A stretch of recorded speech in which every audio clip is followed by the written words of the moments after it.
because for all these super resolution imaging approaches and methods, we didn't discuss about this yet. You should not forget we need a very fixed and stable sample. The sample that is not allowed, does not move a nanometer in 10 minutes on your table. Hello everyone and welcome back to the Neuroscience and Beyond podcast. I'm your host Willem, and together with my amazing team, we're on a mission to make science, especially neuroscience, more accessible and exciting for everyone. In this episode, I talked to Professor Markus Sauer, a true heavyweight in the world of microscopy. He developed the groundbreaking super-resolution technique called dSTORM or dSTORM and leads a lab at the Biozentrum of the University of Würzburg in Germany, where his team continues to push the limits of how clearly we can see inside cells. We discussed why overcoming the diffraction limit is such a big deal, not only for basic research, but also for translational science, and how super-resolution and expansion microscopy are transforming fields like neuroscience and immunology. If you enjoy the podcast, hit subscribe, leave a comment, and share this episode with someone who loves science. And now, dear listeners, please enjoy the conversation with Professor Markus Sauer.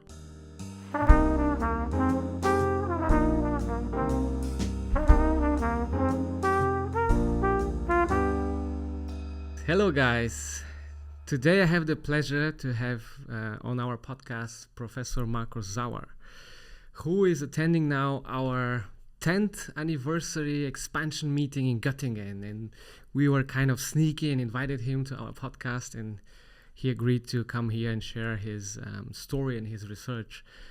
And I'm really looking forward to hear more about single molecule localization microscopy and also how you use it to understand processes in the brain and also in terms of immunology. Professor Sauer, thank you very much for coming. You're welcome. So I wanted to start with the following question. You're trained as a chemist. What caught your attention in biology in first place? Yeah, well, I'm trained as a chemist, that's right. But to be honest, I started to study medicine. Oh, okay. For 2 semesters, and then I stopped with medicine because I recognized that this is not what I was aiming for. At the end, I wanted to develop something like methods that could improve treatments. That was in my mind. And I was working in parallel during that time in a hospital over the weekends, and there was a professor of physical chemistry. And he told me, Markus, if you dream of developing new methods that might improve therapy in a way, then you have to study chemistry first. And this is how I changed to chemistry. And as I said, it was always in my mind to develop things that can be translated to biomedical applications, no matter which technology. And this brought me then to chemistry, and studying chemistry, I was a bit bored off by organic and inorganic chemistry. So I focused more and more on physical chemistry. And then I did my PhD with Jürgen Wolfram. He's, by the way, he is still living here in Göttingen. And he did combustion diagnostics, so imaging radical formation in engines by fluorescence imaging in the UV and Raman spectroscopy. And just when I started my PhD in his group, he came back from a meeting in US, and he came back with the idea he has heard somebody talking in US. His name was Dick Keller from Los Alamos, about they tried to sequence a single DNA molecule by fluorescence detection. So single molecule detection for DNA sequencing in a way. And he wants to enter this field now, and that's now my job for my PhD. And I was pretty shocked because I couldn't find any literature about it because it was brand new. So I tried to develop my own ways to detect the signal of single fluorophores and to combine it finally in projects together with scientists from Göttingen as well. After my PhD with Manfred Eigen and Rudolf Riegler he was in Göttingen and Karolinska in Stockholm that time. We were together then a big project to realize 95, 96, 97, something to realize single molecule DNA sequencing. Yeah. So this is how I came to biology, in very broad to biology. The interesting part at that time was that we completely failed in this approach. Yeah? we couldn't realize single molecule DNA sequencing. Even we promised it to the government, and we got a lot of money, but we failed completely. And it turned out that it was simply too early. What we tried that time was to fully label a DNA molecule with fluorophores, and then use an exonuclease, so an enzyme that cleaves a DNA nucleotide by nucleotide, and then draw all these cleaved nucleotides through a detection chamber or detection volume and detect the color or so. And by that, read the sequence. And it turned out that this cannot work, and it was simply too early. So we had to stop this program. We didn't receive any money for it furthermore. And it turned out that others then in US, they came up 10 years later with ideas. It was completely wrong. You have to watch the polymerase, which nucleotide the polymerase is incorporated. And this was then very, very successful. And you can buy now these machines, single molecule DNA sequencing machines from Pan Pacific and other companies. So this is how everything started, and this is how I entered this field of single molecule spectroscopy and also its application to life sciences. So also in early days, we tried to, driven by discussions with the University Hospital in Heidelberg, we tried to detect autoantibodies in the blood serum of cancer patients. Because in many cases, obviously, the body is producing antibodies against tumor surface proteins, which might be less carbohydrated, or it's still controversially discussed what's the reason for that, but it might be potentially a method for early stage diagnostics of tumor development in the body, the detection of autoantibodies. So this is how I slippered more and more into the direction of real medical applications. I have to say that has always fascinating me as I started in my story now, to bring new methodologies and to translate them for an application in biomedical sciences, ideally in hospitals.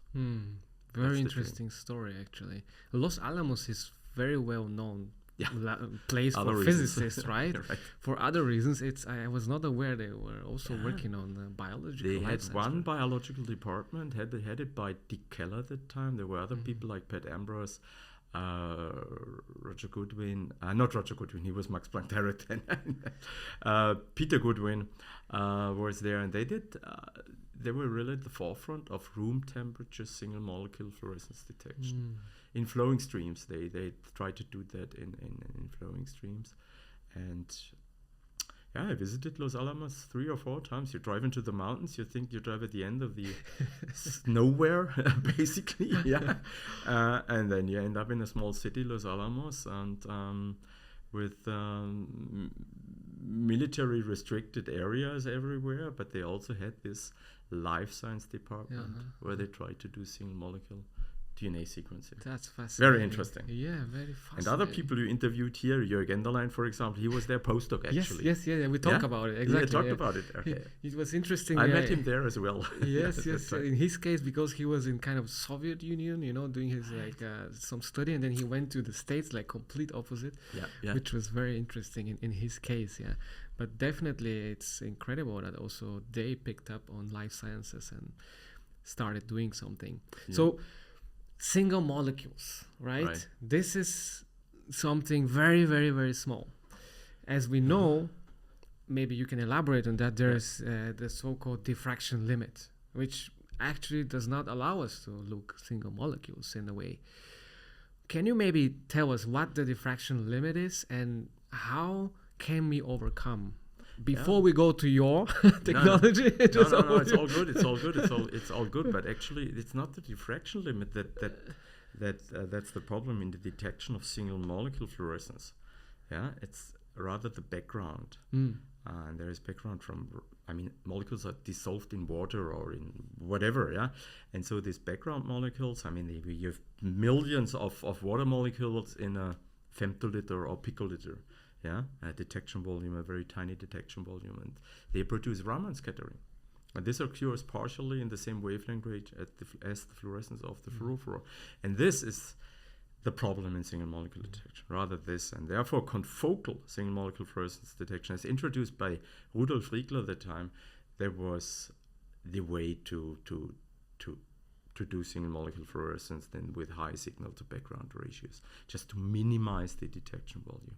And then, of course, when it comes to that you would like to use this for imaging of structures in biology or in cells or whatever, then you are confronted with this diffraction barrier, right? That, I mean, the wavelength of light determines the resolution you can achieve. It's the bending of the waves of light at lenses, at pinholes, at corners everywhere. It's like the wave breakers at the ocean. Yeah, you see then these constructive and constructive interference patterns. Yeah, for example, and after these wave breakers, and this happens also at lenses, and this doesn't allow us to resolve any structures or any distances below about half the wavelength of light we are using to visualize or to image the specimen. And of course, electron microscopy can overcome this, because by accelerating electrons, we can dictate or we can give them a very short wavelength depending on the speed they have, particle wave dualism, and this allows you then to go much. Yeah, but this is different. We're talking about light. And light, there is this. Exactly. Okay, then Abbe's barrier about 200, 300 nanometers, and this is a serious problem to visualize the interesting things going on in cells. I mean, all these organelles in cells, like mitochondria, they have a size of about 1 micrometer, just approximately, right? And if your resolution is restricted to 200, 300 nanometers, you will never be able to visualize any details of the structure of mitochondria or chromatin, DNA organization. I mean, there are so many things we can talk about, but this is obscured and limited by these problems of bending of waves. Yeah. And if we maybe define resolution, because we're going to talk probably about resolution, we always talk better resolution, higher resolution. Maybe we can define it as the distance between two spots. That's the physics definition, right? That we see in our image, and they appear like that in the specimen, right? Because sometimes we can see distances, but maybe they're like blurred, etc., etc. Yeah. And this is basically what we want to achieve. So we want to distinguish structure, nanostructure of cells, of organelles, and study them in a better way, right? Absolutely. Ideally, we want to resolve multi-protein complexes, right? The 3D architecture. We want to resolve all those complexes. There are many in nature, and the one which became very prominent in the field of super-resolution microscopy are nuclear pore complexes, which we then, after the developing techniques, we introduced 2011 for the first time, that this reference structure, because it was just by chance. I was talking to electron microscopist at the University of Würzburg who just retired, and he was working for 50 years on nuclear pore complexes by electron microscopy. And I was telling him about super-resolution microscopy, and he came up with the idea, well, I mean, if people don't believe you, show them a nuclear pore complex. Then they will believe you. It was the same with electron microscopy 50 years ago. You denature, you dehydrate the sample, and there were some doubts about whether this really preserves the ultrastructure. And this is what we then started. And meanwhile, this is a worldwide accepted reference structure, beautiful structure with 8-fold symmetry and everything. Anyway, Yeah, but basically what you're saying, to translate it to people without background in this field, that we need some benchmark to show that our technology works. And these nuclear pore complexes, they're like kind of a ring shaped, and they have this 8-fold symmetry, meaning like you see 8 dots, for example. And then when you apply your new method to study these structures and show, hey, look, I see the same symmetry, then people will kind of believe you, right? Right. Yes. This was the aim of in the early days of super-resolution microscopy, because many of these super-resolution microscopy, they use a kind of reconstruction. It's not so. STAT microscopy produces, like a confocal microscope, you see immediately what you get. But this single molecule blinking, switching, localization microscopy approaches we developed, and others, there you record a video of your sample. We can talk about that in more detail if you want. And finally, you reconstruct kind of like the impressionisms or pointillism, 150 years, like the artists, you reconstruct such an image, and this has been doubted by many people whether this reflects reality, what we are seeing. Yeah, so Let's enter this field now. So you mentioned already STED, which is stimulated emission depletion microscope. This is one technique that was involved by Stefan Hell, who is also here in Göttingen, developed by Stefan Hell. And this is one of the big techniques used in super resolution microscopy. When we talk about super resolution microscopy, we talk about microscopy methods that give us resolution below the diffraction limit, right? You are involved heavily in the development of these kind of technologies, and tell us about dSTORM. What is this standing for, and why is it so interesting? It's the name dSTORM is standing for Direct Stochastic Optical Reconstruction Microscopy, and there I have to tell you, I have to start earlier a little bit into this direction. I mean, as I said at the beginning, we were working in the field of single molecule detection and spectroscopy. So we have been investigating not only detecting and identifying single molecules by their fluorescence signal, but also to characterize their properties, the excited states, and we've been heavily interested in. And it was a time, 2003, 2004, 2002 to 2004, people started to use fluorescence resonance energy transfer process at the single molecule level. So this is a process if you have a green fluorophore, which is called a donor, and a red fluorophore, which is called the acceptor, and if they come closer together than 10 nanometers, there is a chance, depending on the dipole orientation and a few other factors, that the donor, after excitation, transfers its excited state energy radiationless to the acceptor. So even though you excite the green dye, the red is then emitting light. And this is strongly distance dependent in the range of 2 to 9 nanometers. So the shorter the distance, the more the red fluorophore is emitting. So the higher the transfer energy, even though you excite the donor. And people have been heavily working on that to measure distances now in the nanometer range between two fluorophores. So attaching two fluorophores to a donor and acceptor dye to a conformational flexible protein, and then by activating the protein, for example, visualizing the conformational change in the protein by a change in the donor acceptor energy transfer efficiency. And by doing these experiments, one limitation was always photobleaching of dyes. May I interrupt you? Exactly. Which is that if you excite a dye from a singlet electronic ground state into an excited electronic state, and from there it usually falls back to the ground state by emission of a photon, depending on its quantum yield, without going in details. But it turns out that a dye can do this several thousand times. And then it photobleaches. That's how it is called. What's behind that? It loses its properties to emit fluorescence. It's a chemical reaction usually which occurs, that these dye molecules react with oxygen. And the chance that this happens, that they are oxidized by molecular oxygen, is higher in the excited state. So the more often you excite them and they do this cycle, the higher the chance that they are oxidized by oxygen.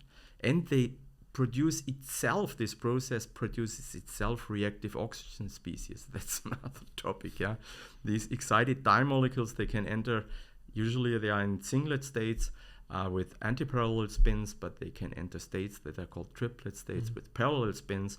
And if these dyes relax from these states back to the singlet state, this usually occurs via collision with an oxygen molecule. And thereby reactive oxygen species, radical oxygen atoms, radicals are produced which react with everything, among also the dyes, and destroy them. So photobleaching is a chemical destruction of the chromophore or dye structure. So when this happens, and this limits now this FRET observations where you try to follow, let's say, conformational fluctuations between open and closed with a donor acceptor dye. This limits this to a few seconds at maximum something. And thereby people had ideas to stabilize the fluorescence using different cocktails. And one of these cocktails was, very obvious, to remove oxygen. Yeah. And another way was to add a reducing agent. And they used as a reducing agent, because these are oxidative processes which you would like to prevent, they added thiols, chemically speaking. So SH, thiols, mercaptoethylamine, mercaptoethanol. Very stinky, this material. Familiar. Anyway, but they added it, and in fact, it prolonged the observation time, right? But what they also reported then in talks and in papers was that those dyes start to blink under these conditions, which means they show fluorescence, but then they go off for seconds, and then they recover and are again on for seconds or so. And this, we then thought, this we have to investigate in more detail, and discovered by that way that depending on the concentration of these thiols and oxygen and everything, you can reproducible photo switch or let a fluorophore blink. And in particular, cyanine dyes. There was one very popular dye at that time, a red absorbing dye called Cy5.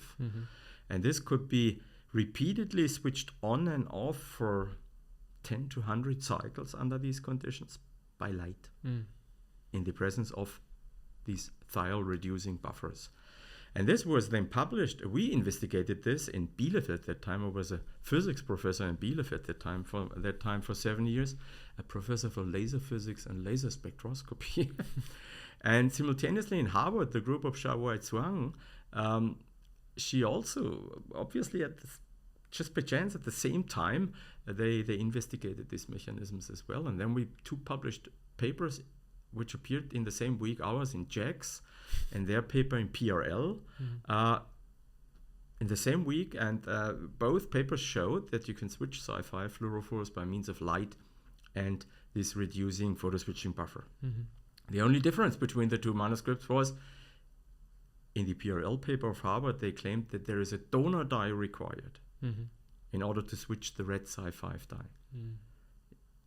Because all these investigations have been triggered by these thread experiments of others.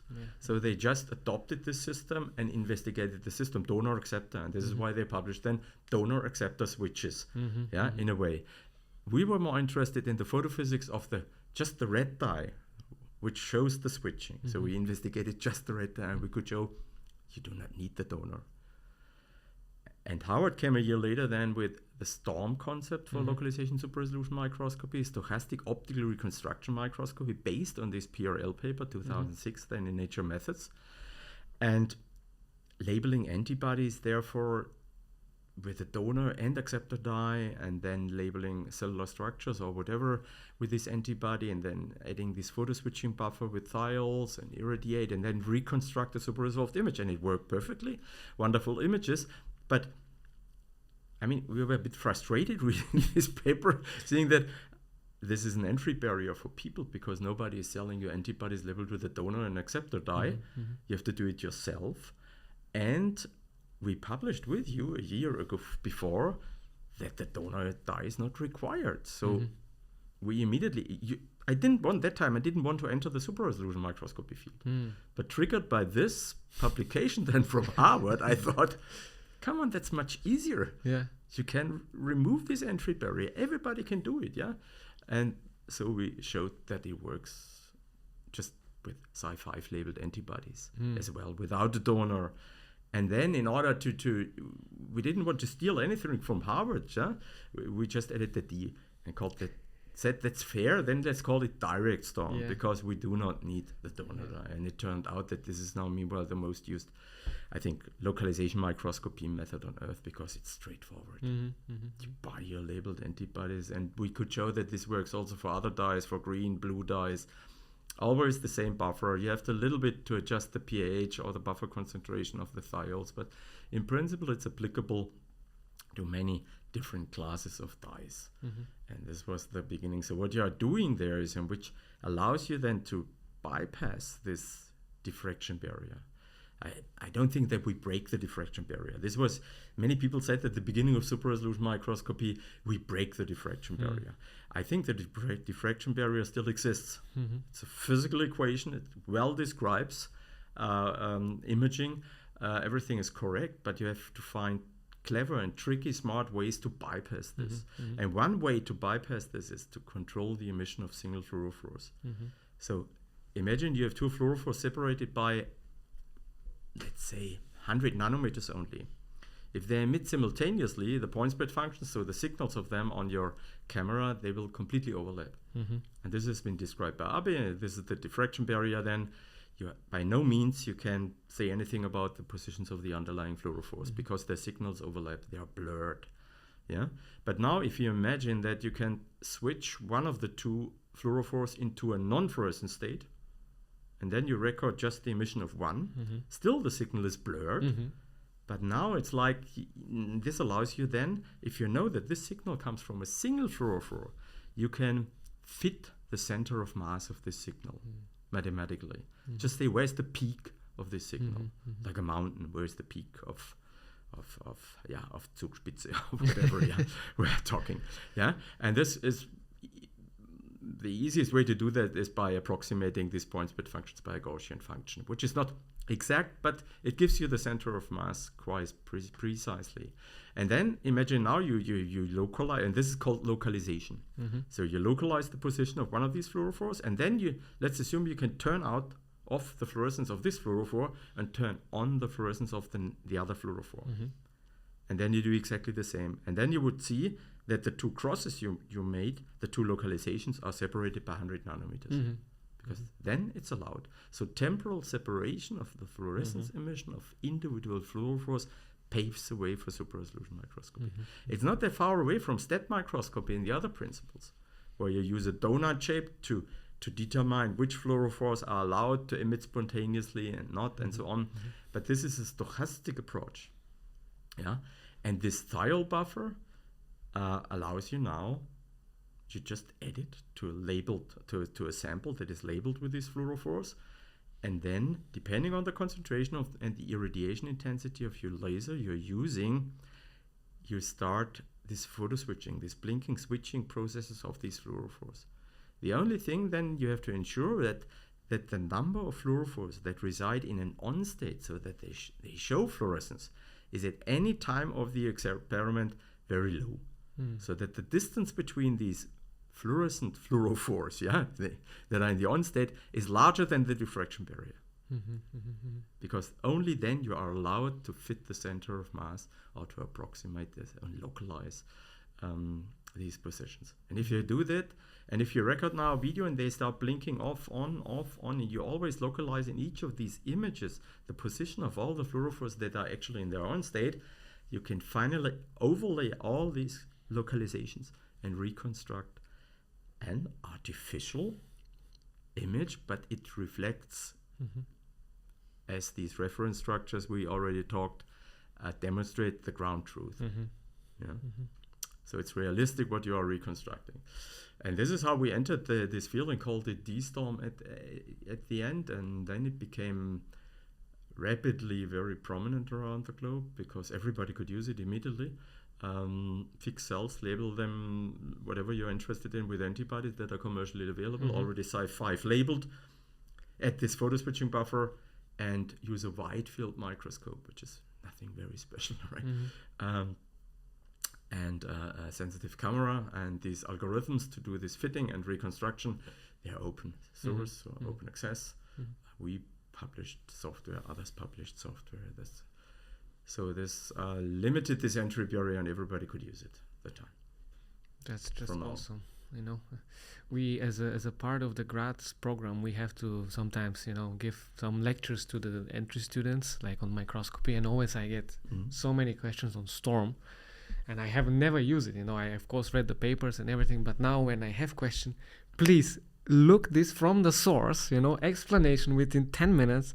Awesome. And it was just brilliant. I didn't want to interrupt you at any point. No, it was, but it brought us into, it made us, I don't know, we ran into a fight with Harvard afterwards, right? Because everybody easily recognized that dSTORM is much easier, of course, and applicable everywhere. But Harvard were, and Xiaowei Xuang in particular, she received prizes for the STORM development everywhere. So we had some fights that time, I have to say. Which is a pity, because that was not what we wanted to do. This is why we called it dSTORM. Otherwise, we would have given it a completely different name, right? We wanted to honor the work of MIT and Harvard because it was excellent. These first images they showed, right? But it turned out that this was a bit critical phase the first few years. But nowadays, and nobody worries about whether you're calling it STORM or forget the D or add the D or whatever. It's a localization microscopy method, and there are many more today that are very powerful. I just want to tell to our listeners to bear with us. We are going here from hardcore physics to chemistry, and now we're going to go a little bit to neuroscience, right? To the brain. How can we apply now your technology to understand more about our brains, for example? What have you studied with this method? I would not claim that we understand more about our brains using dSTORM or so, but what I was fascinating from the early day on already when I was talking to neurobiologists and the explanation or textbook knowledge about synapses, right? That these tiny structures where these vesicles filled with transmitters, they have a size of 40 nanometers, and then they fuse with the presynaptic membrane, and then there's a synaptic cleft of 25 or 15 nanometers or whatever, depending on the synapse. And on the postsynaptic side, there are these receptors. They have a size of a few nanometers. And so there is no way to visualize these processes. Of course, we have electron micrographs. We see electron densities, and there you can visualize vesicles. But what electron microscopy is lacking is you do not know which protein you see. You just see electron density in global. And this then triggered us to, you can use antibodies, prepare neurons, supercomplex neurons. That's how we started with colleagues, and fix them and then label presynaptic proteins with antibodies that are available and try to visualize where they are located. So with the final aim to the active zone, so the presynaptic side has fascinated me always a little bit more than the postsynaptic side, to be honest, because it's full of proteins. It's a super crowded situation, but it works super efficiently, super fast, and super reliably. And this is, how can this be? This is super fascinating. If you have the chance to shed some light on the architecture, how these proteins are organized inside of this active zone at the presynapse, that is wonderful if you can do that. And this is what we try since then, the last 10 years, to apply dSTORM and other technologies to visualize the organization of these important proteins at the presynaptic site and what happens in disease states or so. That's the next then coming. So it's not important only to know, okay, there is a protein there and protein X and protein Y. It's important also to know exactly how the machinery is organized so that you can understand the process and eventually manipulate it, as you mentioned, in disease or other cases. So therefore, we need these kind of microscopes, these kind of technologies to look into the nanometer organization of our synapses, the connection between two nerve cells, where actually the magic happens and signals are transmitted. It's a good word. Where the magic happens, that describes it quite well, to me at least. Therefore, we are really happy that I, as a graduate student, and I believe many others, we live in a time where we can actually use these methods, right, and take them and apply them in our daily, studies and daily work. Right. Thank you very much, really, for developing all of this. It's, I'm super lucky to be able to talk to you guys and also others that developed so many technologies. I just cannot be more happy. Okay. You use it to understand some molecular nano organization in synapses, but you also apply it in immunology, right? This kind of what do you study in this field? This comes because, again, the early days when I was working already in the hospital during my studies, and already there it started because, there were patients that received immunotherapies already at that time. It was the early years of immunotherapies. Immunotherapies with antibody, that's about 25 years, a little bit longer meanwhile. And nobody knows what actually happens. You give those patients a high concentration of antibodies that are supposed to bind to the tumor cell and in a way induce killing of the tumor cells. And this has fascinated me quite a long time. And then when I moved to Würzburg in 2009, 1 or 2 years later, I I had the chance to discuss with one of the directors of the university hospital, Hermann Einzele, and he's a specialist in multiple myeloma and leukemia treatment. And this is one of the tumor diseases, or these two are one a few tumor diseases that can be well treated with immunotherapies. Not only with antibodies, with these therapeutic antibodies, but also with so-called CAR T cells that are today on the market. And they use it heavily at the university hospital in Würzburg. And after we had a glass of wine together in one of these in a bar one evening, and then we decided, come on, I mean, with those methods we develop, we might have a chance to look on the molecular mechanism, what's actually going on if there's a patient tumor cell and you add now therapeutic antibodies. What is happening on the surface of these tumor cells? And this is what we then started, and it's very interesting what's going on there. These antibodies are applied at a very high concentration. This is also why these therapies are super expensive. One treatment, $150,000, right? Just one, and you have to receive several of them. Yeah, and these antibodies bind to specific tumor-associated antigens. So these are tumor surface proteins, which are highly expressed on these tumor cells. It doesn't mean that they are not expressed on healthy cells, but they are overexpressed on these tumor cells. And these are usually the targets for these therapeutic antibodies. And then something particularly interesting occurs. These therapeutic antibodies, at least in many cases we investigated, they start to cross-link these antigens, these proteins, receptors on the surface of these tumor cells.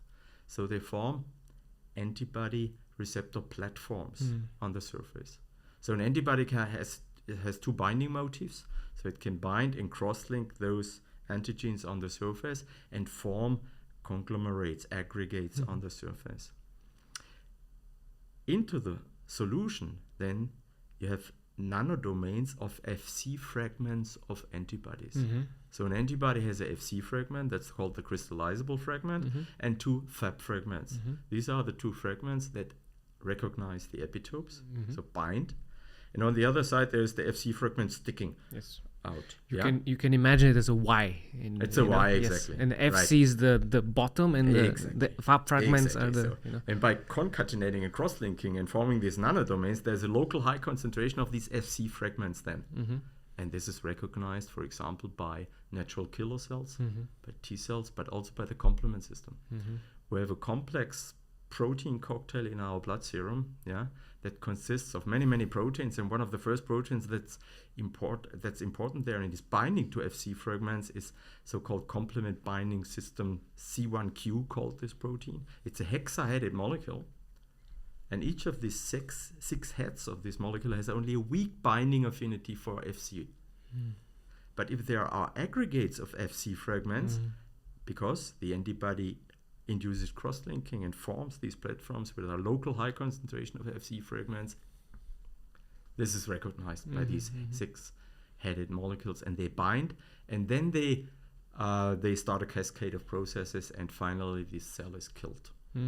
And this we could observe, and we were fascinated about that we can really see these molecular details. And this explains now at least a little bit, and now you can design and improve also more efficient therapeutic antibodies. You just have to do these experiments with tumor cells and add these antibodies, and then look how efficient do they cross-link the surface, is complement binding, because this you can also investigate by super-resolution microscopy. Is this complement protein binding or not?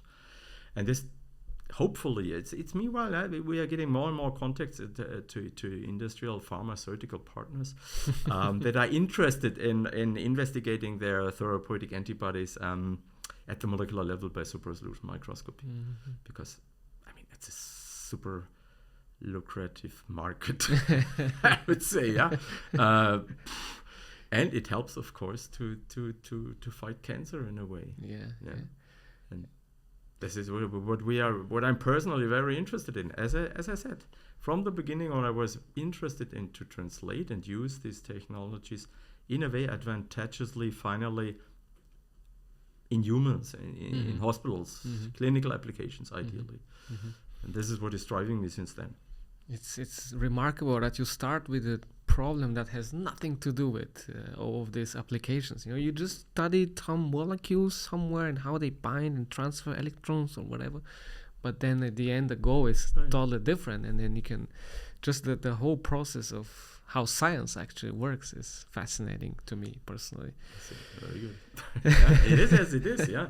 And this also makes it easy to attract students at least, because students, when you teach this in master courses or so, students are attracted, and interested in this, in these topics, It's because it gives you a chance to work on something which is really, it's a daily problem. I mean, every family sooner or later is confronted with either a neurodegenerative disease or cancer. The chances are super high, and so this is really has an impact. Yeah, that's true. You have to also teach the students that actually it's very romantic and everything, but it's super hard to to do all of these things, Don't give them the false impression, It's super hard. It's and the other thing, it's super competitive. This field. I mean, if you think you belong to these 10 to 100 groups on worldwide that work into this direction, well, there's a kind of competition going on, of course, because I mean, even though the Nobel Prize has been given for super resolution to 2014 and well deserved to W. Mörner, Stefan Hell here, and Eric Betzig, but there are other prizes you can win. But still, it's I think the field is getting, I mean, of course, better, but in general, science is getting more and more collaborative. I mean, the difficulties of the things that we face are not any more approachable with one technique. You need, like as you said, computation now to reconstruct. You need maybe artificial intelligence. Now it's very sexy to talk about this.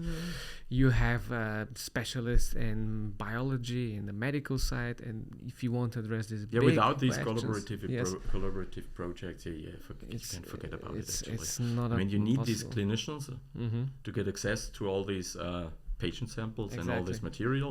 You need an AI specialist or deep learning specialist, I would say, to analyze the images in an automated way, not hand. And it all requires statistics at the end of the day, and this is, but it's a good thing. I mean, at the beginning of those collaborative projects, it's often a problem because these different disciplines speak different languages, right? There's a language barrier.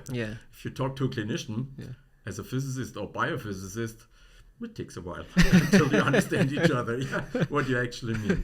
But once this barrier is overcome, things are smooth. I have very good experiences, at least in Würzburg, I have to say. Great. So we talked about the technology, single molecule localization microscopy, and now, as I mentioned, we are at the Göttingen expansion forum actually still running. You, for the last couple of years, have been also involved in the field.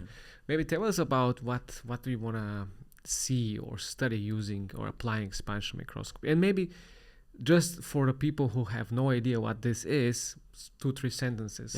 What expansion microscopy? So what expansion microscopy is? So it's in fact here the 10th anniversary of expansion microscopy, and this is the first worldwide meeting held here, and there are about 150 attendees. So it's a rapidly growing field, you see already. It has been invented 2015 or published 2015 by Ed Boyden from MIT, and the idea behind that is instead of using super resolution microscopy, you physically expand your sample. So you blow up a cell, so to speak, right? And this you can realize by linking all proteins in your cell, for example, via a specific linker into a polyacrylamide gel. Basically, it's the diaper material, so Pampers material, diapers, but diaper material, as in Pampers used. So you link all your proteins into this polyacrylamide gel called hydrogels, and then cleaving or destroying all protein interactions in the cell. Then you can put it afterwards into water. All the interactions between the proteins in the cell are destroyed. All proteins are linked into this hydrogel, and if you put it into water, the same happens as if the baby pees into the diaper. It swells. Yeah. And all the other material is removed automatically, like lipids, which is mainly responsible for stray light, and for example, so it's removed to get a transparent cell or tissue slice, 4, 6, 8, 10-fold expanded. Put it on a microscope, and you have, using a standard microscope, 10-fold improved spatial resolution automatically. There has been a lot of controversial discussion at the beginning whether this expansion process occurs isotropic or not. But meanwhile, in many examples, people could show, we involved, that it occurs, can at least, depending on the protocol and what you're investigating, really expand isotropically even at the molecular level, with the optimization of these protocols. And this is what the field is doing in the moment, to find protocols to expand things, not only 4-fold, 10-fold, 20-fold. We are currently working on 250-fold expansion. So we can even visualize now cells with your naked eye. They are 1 centimeter in diameter. And you see the nucleus without a microscope, and this is fascinating. Also, students, you can again attract students. But this is not the point. Why I entered this field is rather related to the fact that I thought about, okay, if this expansion microscopy works and you can achieve super resolution, which was 5 years ago, super resolution, what did it mean? It means improving the spatial resolution 10-fold. So let's say from 200 nanometers to 20 nanometers. So the idea was now, okay, using super resolution or dSTORM, for example, we can increase the resolution 10-fold. Let's combine this with expansion, expand it 10-fold. This would give us a resolution improvement of 100-fold. We could see molecules right away, straight away. Really, the molecular organization of molecules, maybe even the shape of proteins or structures of proteins like X-ray crystallography into this direction. Then the community, and we have been involved at the time in these ideas, then we started to think about and started to develop combined technologies. So combining dSTORM with this expansion, which is very tricky, I have to admit, and we are still not there, but we can show first examples and others that this can work and allows you then to resolve previously unresolvable things using standard super resolution microscopy. That's also mind-blowing, and yesterday we had some examples showing, we expanded this whatever fold, and I used my iPhone camera to take pictures, which is wow. Naked eye, we are getting now there to this kind of field, which is incredible. You had guest, I guess yesterday, one of the keynote lectures, and so obviously there are now methods allowing us to go below this diffraction limit or achieve very interesting, very, very tiny resolution or high resolution actually. But you mentioned that there is one thing that we are limited by our antibodies or dyes. And what kind of work do you do actually anything now to improve this kind of limitation? You're mentioning a very important point, which I try to explain it briefly. What's the problem behind that? Imagine you have a multi-protein complex. Let's say there are 6 proteins. They sit together and form a 6-membered ring, right? With a diameter then of about, let's say, 30 nanometers. Just doesn't matter. But very tiny, 30 nanometers. And now you label this with an antibody. This is what we usually use for labeling of cellular proteins, antibodies, IgG antibodies. And they have a size of 10 to 15 nanometers each. So in order to resolve now a 6-membered ring, it would require that you label each of these 6 proteins. The compounds of these 6-membered rings individually with an antibody. But this doesn't work only due to sterical reasons. So maximally, you can draw that on a piece of paper even. Maximally, you might be able to attach 2 IgG antibodies. So, and if you then apply a super resolution method to it, you will see, this construct actually composed out of 2 proteins. That's what you would see, because what you can resolve is nowadays no longer limited by the power of your super resolution microscope. You have to label it efficiently, right? Without a label, you cannot see it.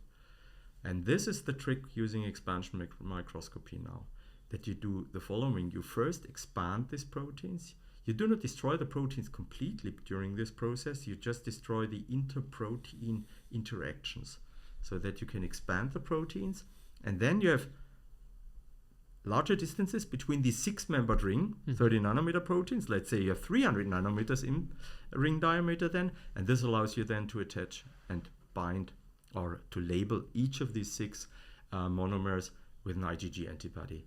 And then finally you see, well, applying then dSTORM also, you see, oh, it's in fact a ring, and there are 6 proteins. Yeah.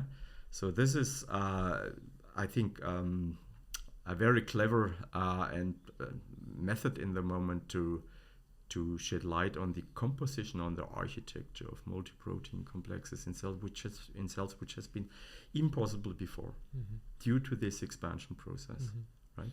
But of course, there are other methods applied and developed more and more, which allow you direct labeling with smaller probes like antibodies. There are things going on that you insert into the proteins you are investigating, that you insert an unnatural amino acid into these proteins. This is also very, very complicated, and this is now microbiology.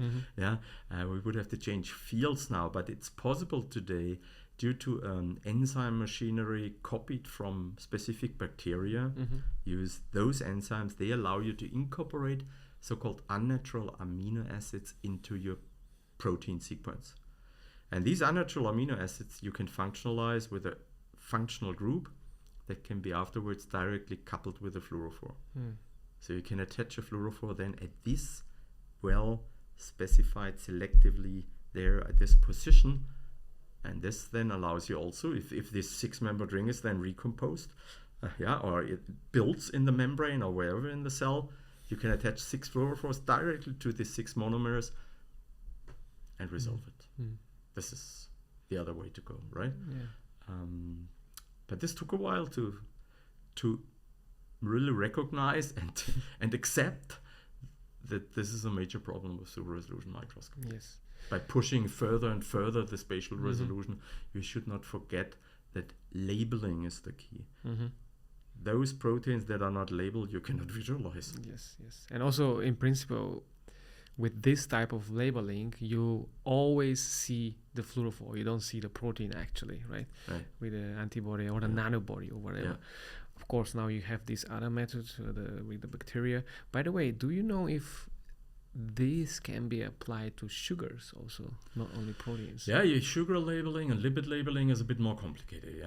For sugars, there are some antibodies available, but usually we do not have selective antibodies binding sugars, and for lipids, we do not have antibodies.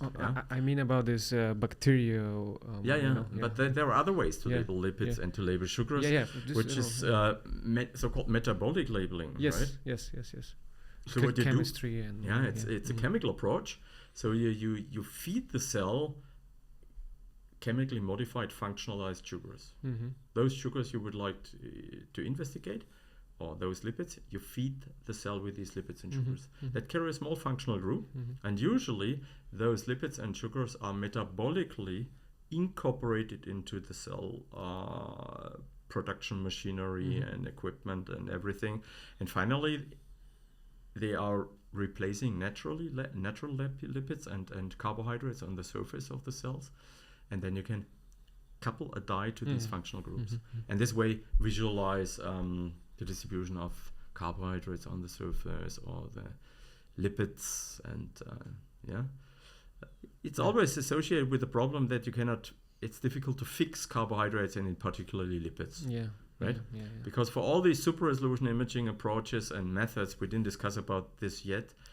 You should not forget we need a very fixed and stable sample. The sample does not move a nanometer in 10 minutes on your table.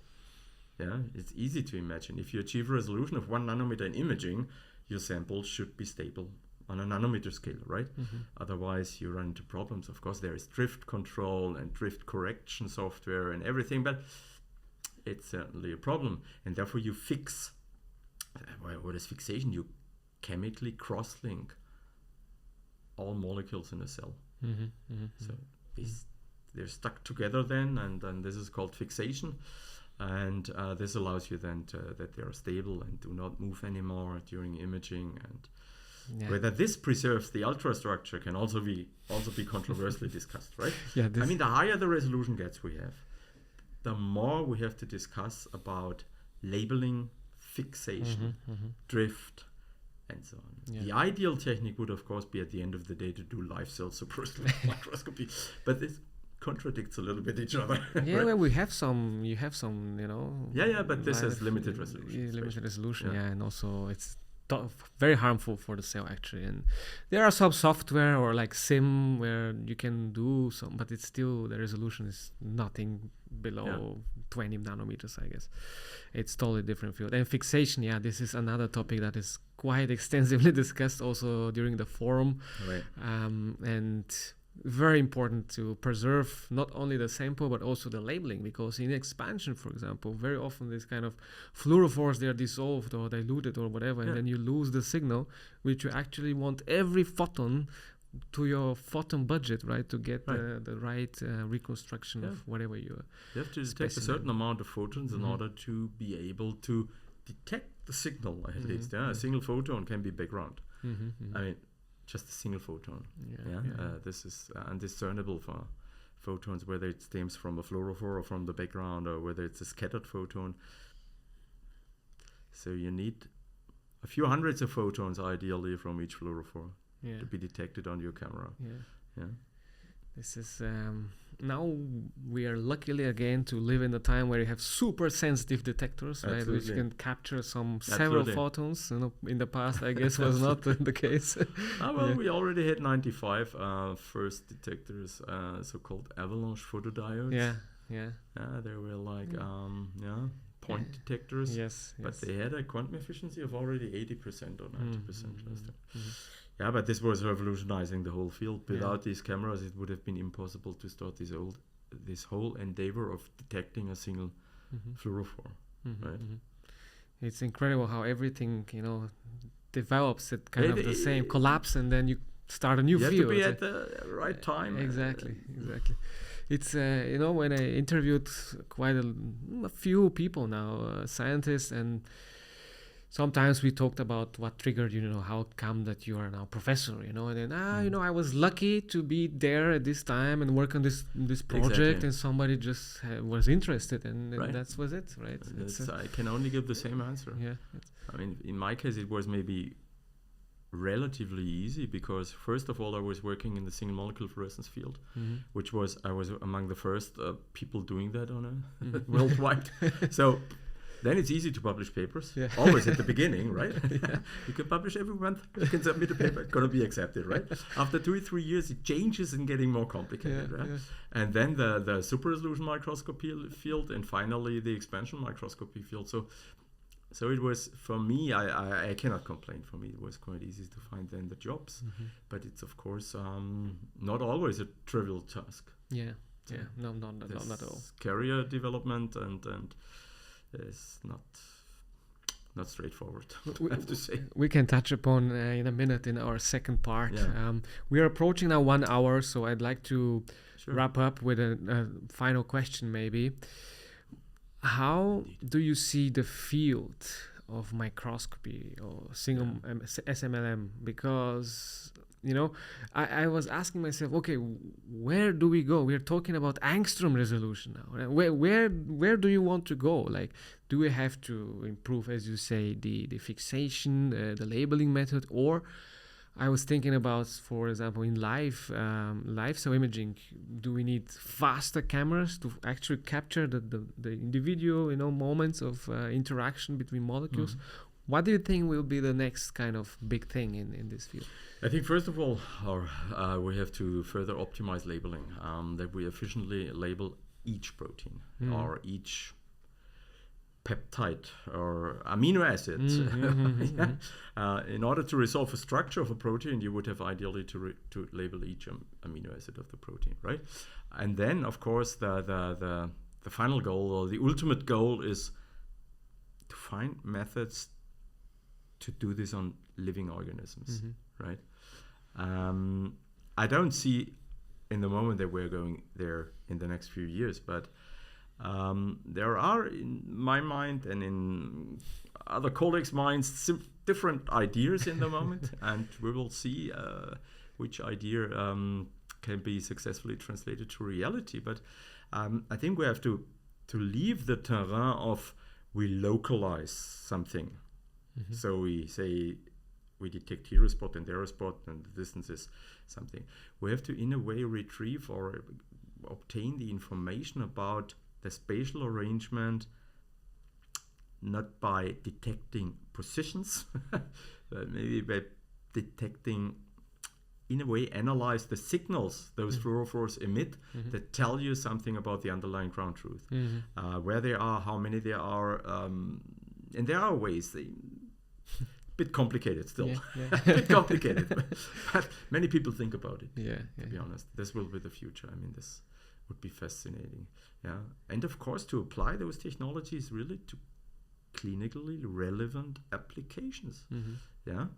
I'm sure these technologies can provide important information and finally improve the treatment of diseases, not only immunotherapies, but also Parkinson's disease, alpha-synuclein aggregation things, other neurodegenerative diseases. There is this autoimmune encephalitis, which is becoming more and more prominent because nobody knew before what's going on, that the body is developing autoantibodies that bind to your neurons, to your synapses, to postsynaptic receptors, in a way deteriorate then the functioning of the synapse. But we have the ways to investigate this, nowadays, and find then hopefully also ways to treat that. And I think these two parts. The one is we can realize we just have to focus more on these clinical problems, and the other way is towards life cell, the dream. Yes. The final goal. Everybody. Everybody. I want it live. I want to see it live. Sure. Yeah. Professor Sauer, thank you very much for your time and the wonderful insights on microscopy. You're welcome. Thank you very much. It was a pleasure and I had fun. I really have to say.